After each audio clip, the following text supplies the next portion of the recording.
Why most people fail at happiness, Buddha's real lesson. I once read a book on Buddhism called The Wise Heart. That concept is an excellent summary of why we show reverence to the Buddha. You've probably noticed we often bow down to the Buddha here, expressing our deep respect for him. This is because he teaches us how to pay reverence to something truly worthy of honor within ourselves, our aspiration for genuine happiness. This aspiration is a matter of the heart. He also taught us to be discerning in this pursuit. Here, wisdom means viewing things through the lens of karma, or the law of cause and effect. In other words, you don't just blindly follow your desires or impulses in your search for happiness. You need to investigate which actions truly lead to genuine happiness and then adjust your behavior accordingly.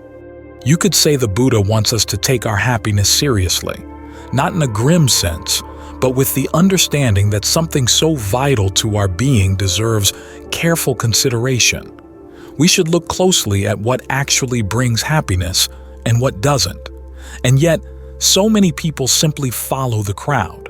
They see others pursuing happiness in wealth, relationships, and status, and assume those things must be the answer. They don't truly look to see, are these people genuinely happy? You want to look past the outward appearances and look deep inside to find a true example of how to seek genuine happiness. In fact, this is the very beginning of wisdom. Wisdom starts by seeking out those who seem to truly understand, what the Buddha called the contemplatives. These are individuals who have reflected on their lives and lived in a very meaningful, wise way. Then you ask them, what can I do that will lead to my long-term welfare and happiness? What can I do that will lead to my long-term suffering and harm? This question is wise not only because you're asking the right people, but also because you realize that your happiness depends on your actions, that lasting happiness is possible, and that long-term happiness is better than a short-term one. The intelligent heart. There's another principle that the Buddha teaches, that if you see a greater happiness that comes from abandoning a lesser happiness, you should be willing to abandon the lesser happiness for the sake of the greater one. It sounds like a no-brainer, but most of us are no-brainers when it comes to affairs of happiness. We have to learn how to put our head and our heart together to realize that happiness doesn't mean simply piling up as many pleasures as you can, because there are pleasures there that get in the way of a really deeper happiness. You have to make a choice. There are some things you have to give up. It's like playing chess. If you want to win the game, you have to be willing to lose a fair number of your pieces. If you want to win at chess and keep all your pieces at the same time, you'll never get anywhere. So part of the wisdom lies in seeing which things have to be given up. There are many things we don't want to give up because they provide immediate gratification, and we're loath to give them up for the sake of what seems uncertain down the line. But you have to realize that many forms of immediate gratification are very uncertain in the long run. They bring a lot of pain and suffering in their wake, either because they're so short-lived and you want to keep grabbing after them even as they're slipping away, or because you do a lot of unskillful things in order to get them to begin with. So you end up losing in both ways. You've got the kamma and memory of the unskillful actions you did, together with the memory of the past pleasure that's gone away. Wisdom is when you realize that long-term happiness, the happiness that doesn't harm you, doesn't harm anybody else, is worth a lot of sacrifice. But it's not just sacrifice in the sense of having to go without, and then finally hope for a reward at the end. The meditation we're doing here, getting the mind to settle down, being at ease with the breath, finding a sense of well-being inside, that's the food that keeps us going on the path. We find that simply by focusing on the breath in a way that's comfortable allows the mind to settle down and feel at home in the present moment. That right there is a huge, huge thing.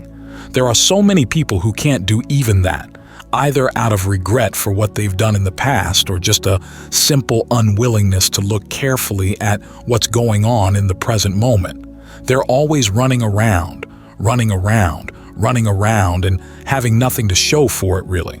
So it's an important investment to take the time to get to know your breath, get to know the body in the present moment, in a way that allows you to settle down. When the mind settles down, it has a greater sense of spaciousness. That sense of spaciousness is something you can't buy. So we work on it, and we find that it enables us to give up a lot of other pleasures that we ordinarily would think that we couldn't do without. The training of the mind, as the Buddha said, is the primary requisite for a happiness that lasts, both because it gives you the strength to give up the other pleasures that would leave wounds on the mind, and because it allows you to see more clearly into what your own mind is doing. When the mind feels an urge to go off someplace else, what's causing that? All too often, we don't look carefully at it. We just go. But why? What's pushing us out of the present moment? If you can develop a sense of ease with the breath, it'll put you in a position where you can see that happening, and you begin to understand, oh, it's really very tiny things. And given the sense of space and well-being that comes with staying with the breath, you're less likely to get pushed off by those little tiny things. What it comes down to, as the Buddha said, what he calls the difference between a wise person and a fool, is that the wise person sees that true happiness has to come from training the mind. The pleasures you get when the mind is not trained can actually work to your own detriment, and you can get very foolish around them. You end up turning those pleasures into pain. A much more useful skill is learning how to turn pain into pleasure. In other words, sitting here with a sense of well-being that comes from the breath, even though it may not be totally filling everything in your body and mind, at least gives you a toehold in the present moment. Then you can look at the things that otherwise would push you out, either pains in the body or uncomfortable thoughts that come up in the mind. When you develop this sense of space around them, you can watch them, you can step back from them, learn about where they're coming from, see how the mind creates a lot of suffering around them, and how it can learn not to do that. We begin with a simple exercise with the breathing. Sit down and take a survey of your body. If you haven't been meditating before, you'll probably find that there's a pain here, a little ache there. This is not comfortable. That feels tense. That feels tight. But instead of running away from those things, you decide to let your awareness settle down around them. Let the breath gently work on them. And you find that you can dissolve a lot of that stuff away simply by being patient with it and watching it. Even though that's not the end of suffering, you gain more confidence that you can handle these things. You don't have to get pushed out by the pain. And because you're not pushed out by the pain, you don't go thirsting after little minor pleasures. You learn to develop appreciation for the well-being of a spacious heart, a spacious mind, the kind of mind that's not pushed around by things, that it doesn't get blown away either by pleasure or pain. The Buddha said that one of the most important skills you can develop is to be not overpowered by pleasure, not overpowered by pain. The mind develops a solidity that enables it to stay right here and not get pushed around. Ordinarily, we would say that being overwhelmed by pleasure is a good thing. But no, it's not. You get forgetful and get sloppy, and when you get sloppy, then the pain comes in, and you're totally at a loss. The simple fact that the mind gets pushed around by these things, that right there involves a lot of stress, a lot of strain. You want to develop the ability to be here solidly as these things can wash around you, but they don't penetrate. There's a great sense of well-being that comes from that. You develop a sense that you can trust yourself, and that ability to trust yourself is priceless. That, too, is a kind of happiness that can come only by appreciating it and not letting yourself get pushed around by lesser pleasures and lesser pains. This is the nature of the intelligent heart that goes for the big prize, a true happiness that's totally unconditioned. What we've talked about here, the pleasure of concentration, is conditioned, but it's a lot stronger and a lot more reliable than the ordinary pleasures that are advertised at us all the time. It provides the opening for us to see deeper into the mind, to see something that's not conditioned, another dimension entirely, outside of space and time in every sense. That's where the ultimate happiness lies, the ultimate well-being. It may seem far away, but it's really not. It's going to be found right here where you're aware of your body, where you have this awareness in the present moment. Try to cultivate your appreciation of the well-being that comes from this spacious awareness right here. In and of itself, it's a much greater pleasure than the ordinary pleasures around us, and in terms of its effect, it gives us access to something even bigger.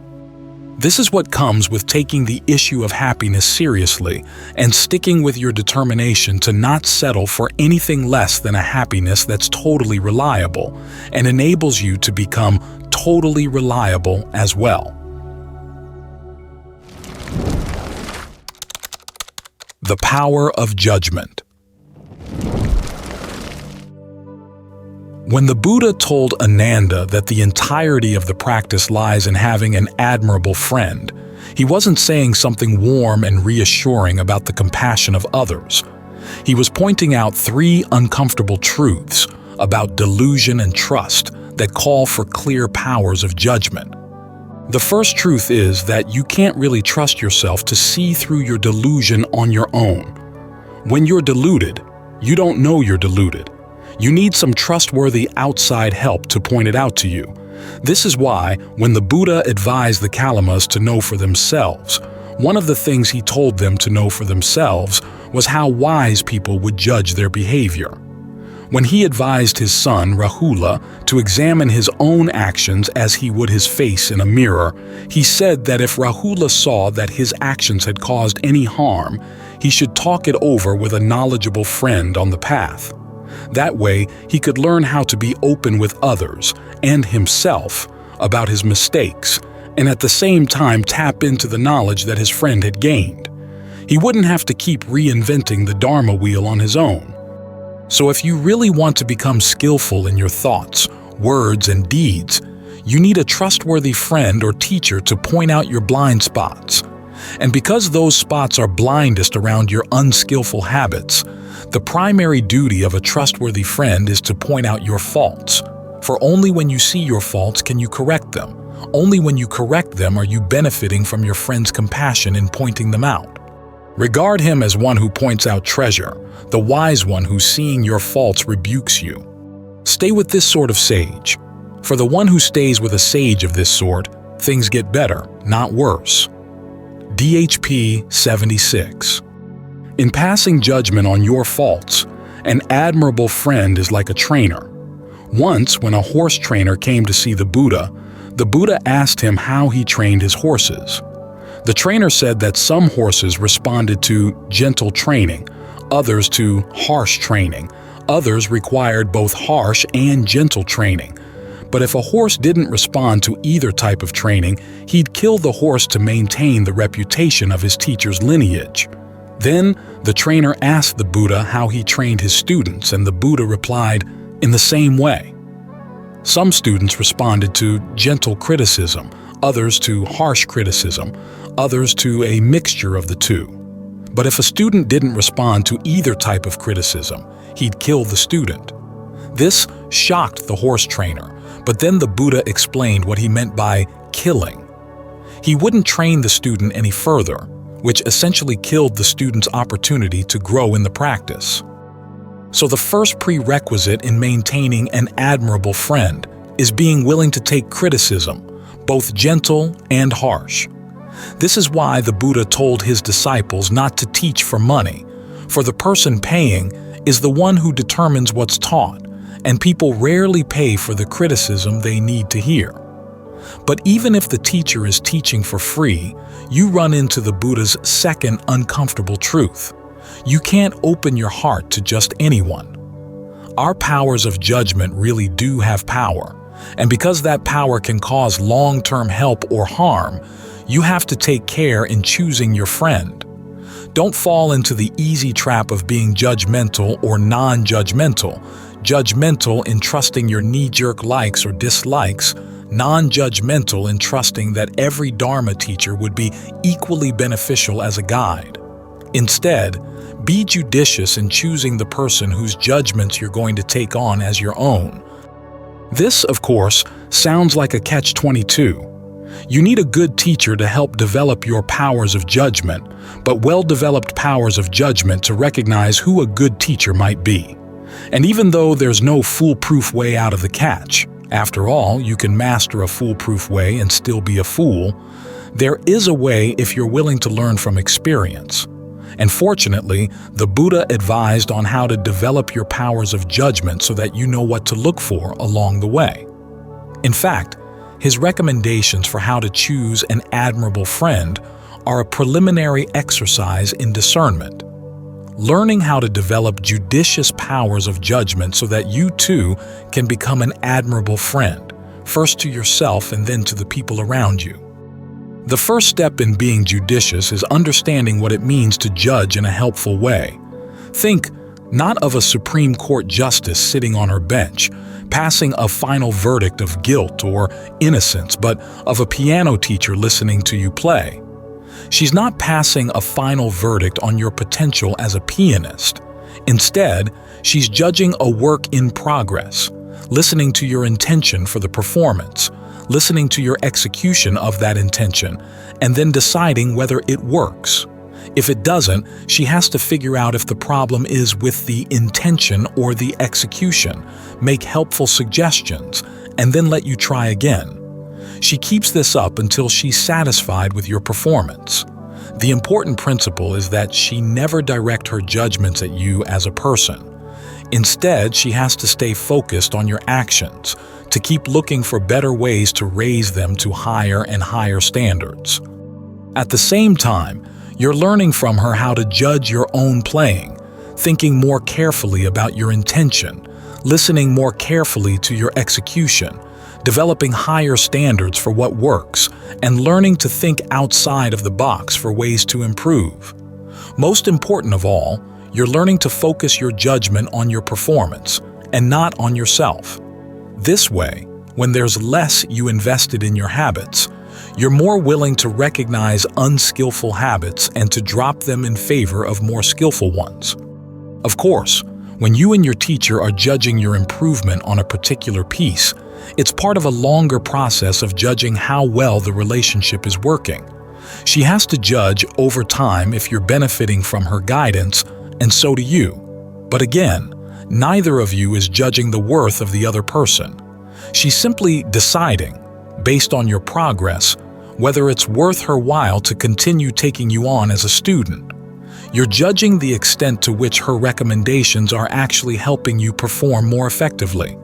If either of you decides to terminate the relationship, it shouldn't be because she's a bad teacher or you're a bad student, but simply that she's not the teacher for you or you're not the student for her. In the same way, when you're evaluating a potential Dharma teacher, remember that there's no final judgment in Buddhism. You want someone who will evaluate your actions as a work in progress, and you have to apply the same standard to him or her.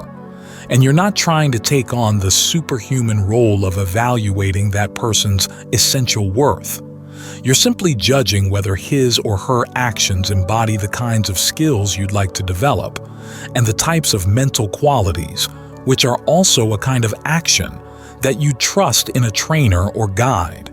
After all, the only way we know anything about other people is through their actions, so that's as far as our judgments can fairly extend.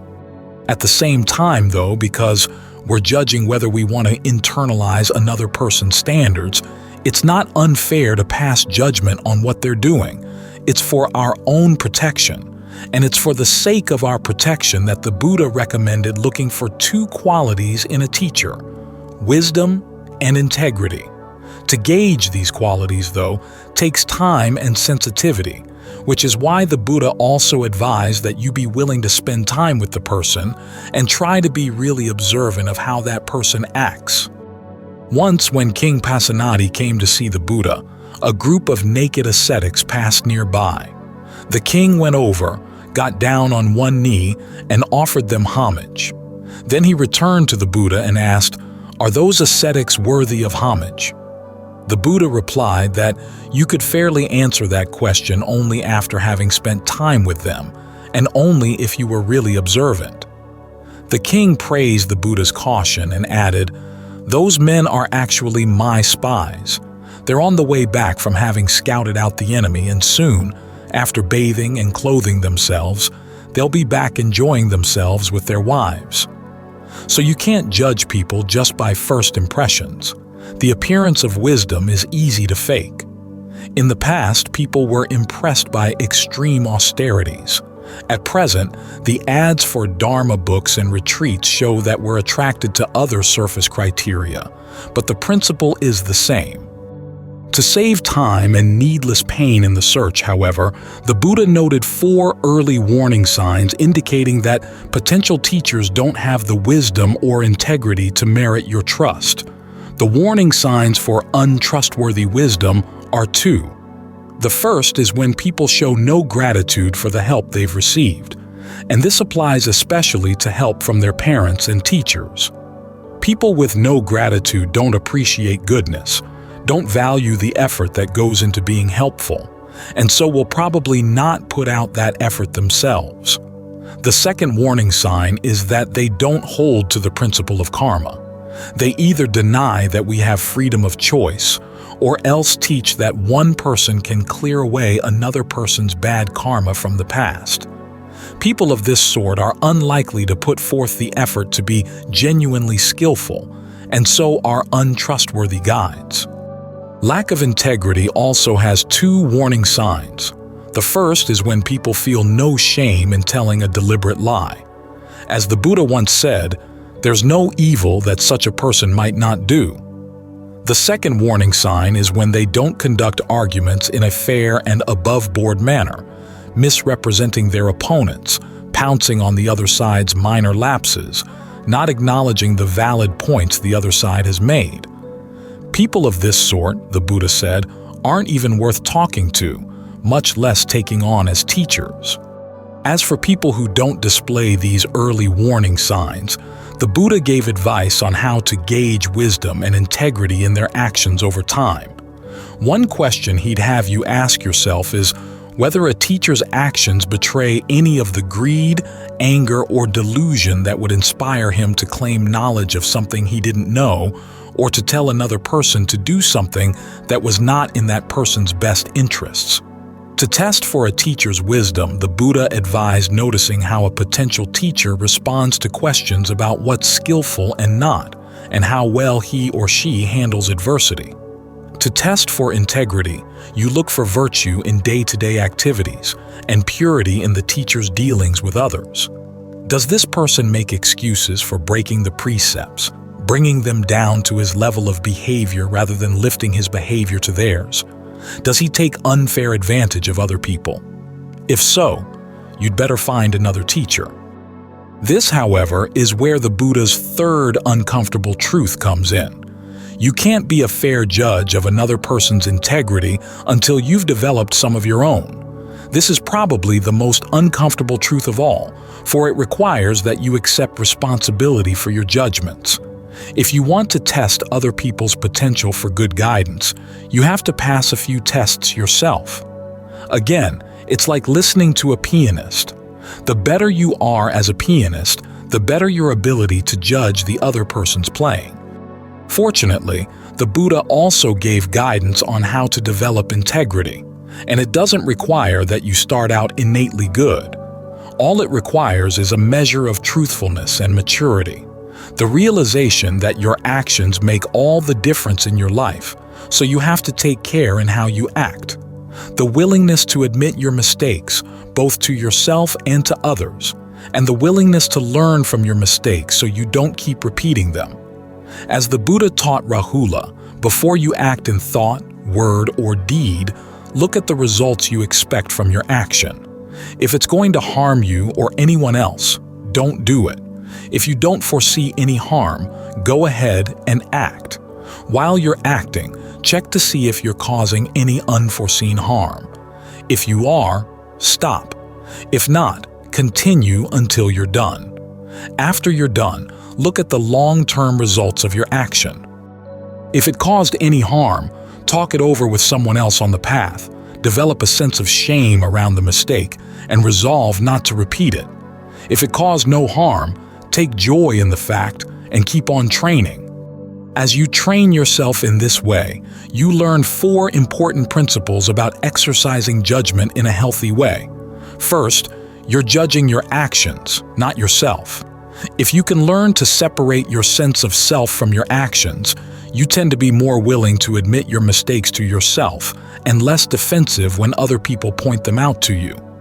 This principle also applies to the sense of shame the Buddha recommends you feel toward your mistakes. It's directed not at you, but at the action, the sort of shame felt by a person of high self-esteem who's realized she's done something beneath her and doesn't want to do it again. Shame of this sort is not debilitating. It simply helps you remember the lesson you've learned. This relates to the second important principle about healthy judgment, that it requires mindfulness in the original meaning of the term, keeping something in mind. Mindfulness of this sort is essential in developing your judgment, for it helps you remember the lessons you've learned over time as to what works and what doesn't. Because we often try our best to forget our mistakes, we have to train our mindfulness repeatedly to remember the lessons we learned from those mistakes so that we don't have to keep learning them over and over again. Sometimes you hear mindfulness defined as a non-judging state of mind, but that's not how the Buddha understood it.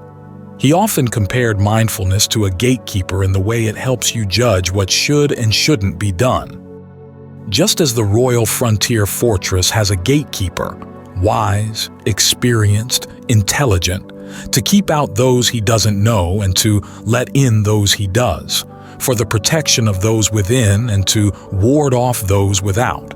In the same way, a disciple of the noble ones is mindful, highly meticulous, remembering and able to call to mind even things that were done and said long ago. With mindfulness as his gatekeeper, the disciple of the noble ones abandons what is unskillful, develops what is skillful, abandons what is blameworthy, develops what is blameless, and looks after himself with purity. And 763. So mindfulness actually plays an essential role in developing your powers of judgment. As you keep trying to apply the lessons you've learned, you discover the third principle about healthy judgment. That the lessons you learn from your mistakes, if you act on them, really do make a difference. The present moment is not so arbitrarily new that lessons from yesterday are useless today. You may keep finding new subtleties in how to apply past lessons, but the general outlines of how suffering is caused and how it can be ended always remain the same. The fourth principle is that you learn how to benefit from the judgments of others. When you've chosen a person to confide in, you want to be open to that person's criticisms, but you also want to put his or her suggestions for improvement to the test. As the Buddha told his aunt Gautami, you can test genuine Dharma by seeing the results it gives when you put it into action. If it leads to such admirable qualities as being dispassionate, modest, content, energetic, and unburdensome, it's the genuine thing. The person who teaches you this Dharma has passed at least that test for being a genuine friend, and you're learning more and more how to judge for yourself. Some people might object that it's selfish to focus on finding friends you can benefit from, and inhumane to keep testing people to see if they fit the bill. But that's missing the point. The benefits that come from this sort of friendship don't end with you, and in testing your friend, you're also testing yourself.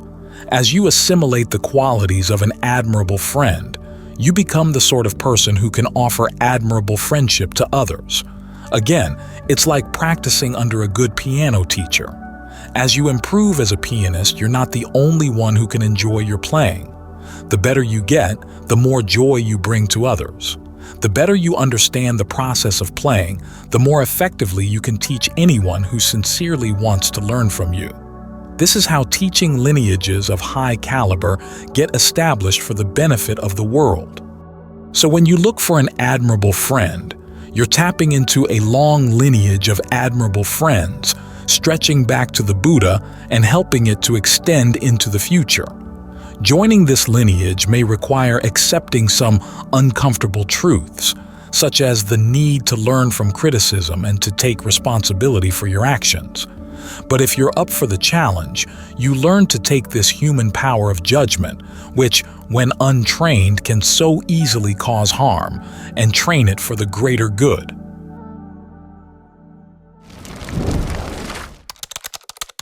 Head and heart. The most decisive factor in your practice is the honesty you bring to each breath, each moment you make a decision. The question often comes up, is it impossible, say, in a lay person's life to go far in the practice? We know the monk's life has a lot of advantages, but the fact that a person is a monk or a lay person is not the decisive factor. The decisive factor is how much honesty you bring to the practice each time you make a decision when some issue comes up in the mind. Otherwise, opportunities for developing skillful habits get lost, and opportunities for stopping unskillful ones get wasted. We're working on a skill here, and it's important to remember each time you reinforce the skill that you're that much closer to awakening. Each time you give in to an unskillful impulse, you're that much further away. So keep emphasizing the importance of the decisions you're making right now. The skills here are the skills of a warrior. Sometimes the Buddha would illustrate the skills in meditation with the skills, say, of a musician or a cook, someone in a relatively peaceful place, but other times he would make comparisons with the skills of warriors, the skills you have to develop in battle, where there are definite dangers. You're facing enemies. How do you skillfully sidestep them? How do you skillfully defeat them? Part of it lies in recognizing which thought patterns in the mind are unskillful, which ones really are your enemies, in the sense that they work toward your long-term suffering, your long-term harm. The problem is that they speak with your voice. It sounds like you in your brain saying, "How about this? How about that? Doesn't matter, just one more." That's an important argument you've got to learn how to counter, that just one more time doesn't matter. It applies also when the unskillful voices are trying to deride your determination to at least make one skillful decision. They keep saying, "Well, you can go ahead and try to thwart us, but if you meet us down the line, you're going to give in to us, so why not give in to us now?" Your response should be, "I don't know if I'm even going to be here in a couple of minutes. I'd like to die in the midst of a skillful decision rather than an unskillful one." Each effort to do something skillful does count, just as each surrender to an unskillful decision counts as well. So treat each moment as important, and don't let the belittling voices of your unskillful mind states get you down. Don't let them thwart you. Don't let them discourage you. After all, this is all we have.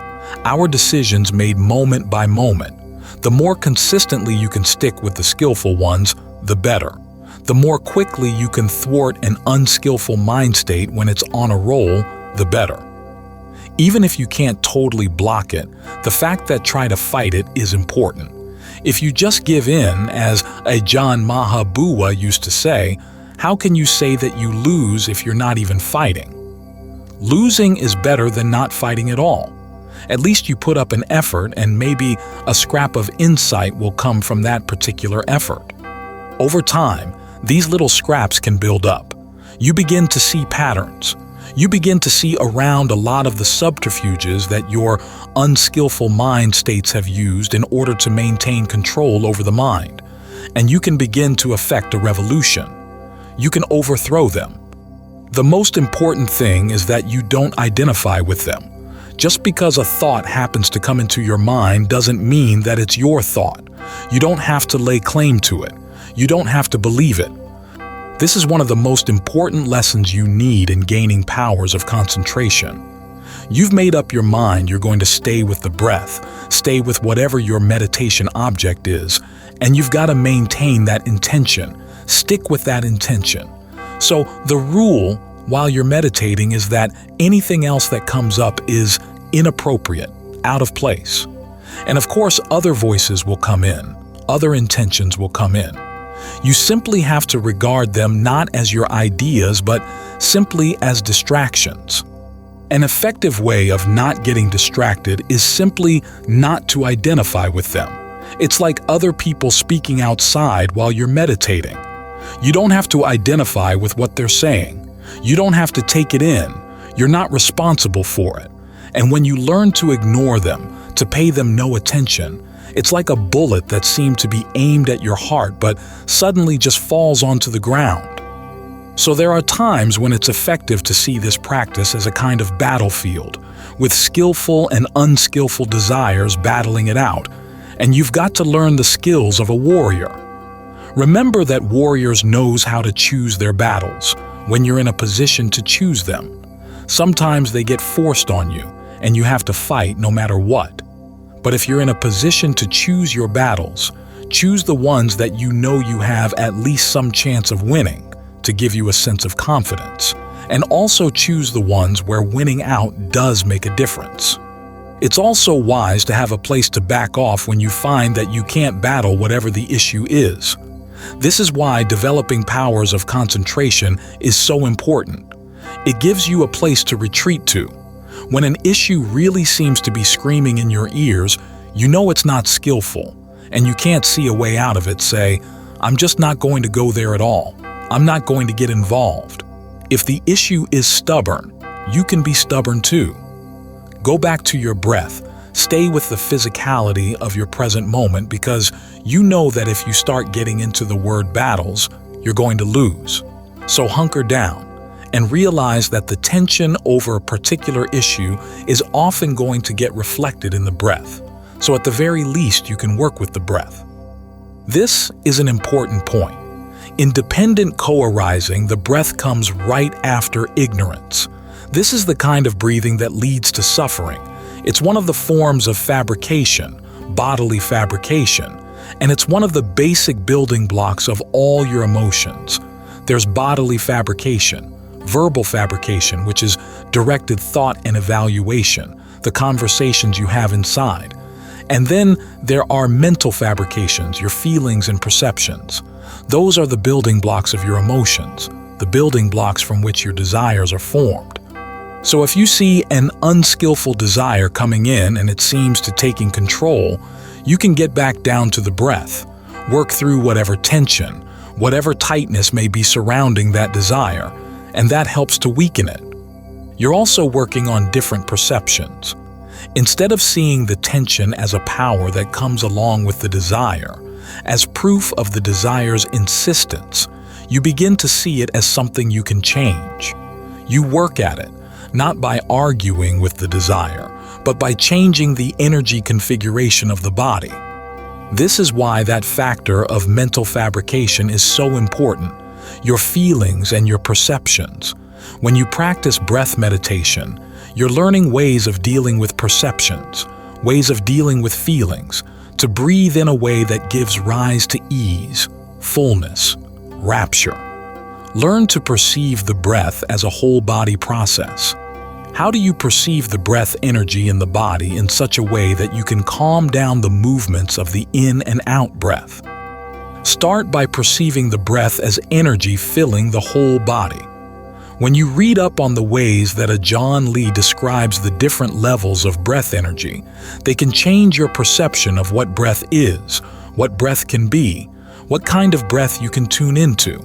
That, too, can help undercut an unskillful emotion, help provide a foundation for skillful ones. As you breathe in ways that give rise to more ease, you perceive the breath as the shadow side of the conversation going on in your mind. But paradoxically, as you change the shadows, that's going to change the conversation. In other words, you try to bring knowledge to processes that are normally done in ignorance. You try to bring your head and your heart together. The Buddha never made a clear distinction between head and heart. The Pali word citta covers both sides of the mind, the emotional and the intellectual. This is what we're doing. We're training both the head and the heart through the breath. The head is the part that can figure out causality, figure out interrelationships, so that your emotions turn from emotions that are harmful into ones that are skillful. We all want happiness. That's the basic movement of the heart, and what we're doing as we meditate is to teach the head respect for that desire for happiness, realizing that this is the big issue in life, the question of happiness, the question of suffering. This helps keep your mind from wandering off and speculating about other things that are not related to that issue. At the same time, your heart needs to learn respect for cause and effect. What's going to work in bringing about happiness? The untrained heart wants things right now, right now, right now, and the head has to know, no, the causes have to be put in place. So, just as the head is taught respect for the issue of happiness and suffering, your heart has to learn respect for experience and causality. When the two of them work together, when they both have this proper kind of respect, then you start getting results. When they're working as allies like this, then the fight against unskillful emotions, unskillful thoughts, impulses, desires gets a lot easier. This is another important warrior skill, learning who your allies are, learning how to bind them together, make them loyal to one another. So it's important, on the one hand, that you take the time to gain an intellectual understanding of what you're doing, because it can help educate this battle between what's skillful and unskillful, your skillful habits, your unskillful habits, learning to recognize which is which, what they're made of, so that you can take apart the building blocks of unskillful habits and reassemble them as skillful ones. When both the head and heart are working together, then the battle gets a lot easier. The question of learning how to be honest gets a lot easier as well. When the head and the heart are on the same page, there's less of a tendency to lie to yourself. All the issues that come up in the mind get a lot clearer as you bring more understanding to the process of what's really important in life and of the decisions you're making right now.